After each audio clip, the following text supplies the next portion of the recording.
Hi అందరికీ. ఈరోజు morning బ్రేక్ఫాస్ట్కి అయితే 1 కప్ గోధుమ పిండితో ఈ విధంగా చేశాను. దోశ టైప్ లాగా, అది కూడా అన్ని వెజిటేబుల్స్ వేసి. మీరు ఒకసారి ట్రై చేయండి, బాగుంటుంది తెలుసా టేస్ట్ అయితే.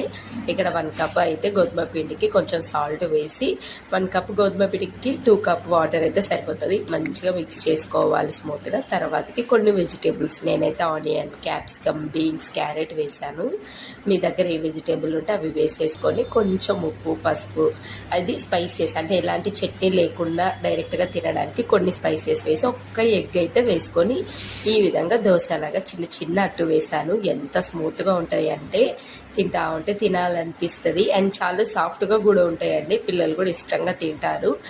ఇది చేసుకోవడం కూడా పెద్ద పనేం కాదు. ఎప్పుడు గోధుమ పిండితో చపాతీలా కాకుండా ఈ విధంగా మిక్స్డ్ వెజిటేబుల్తో ఒక చిన్న చిన్న అట్టు, ప్యాన్ కేక్స్ ఏదైనా అనుకోండి, చట్నీ లేకుండా కూడా తినొచ్చు. ఒకసారి మీరు ట్రై చేసి చూడండి.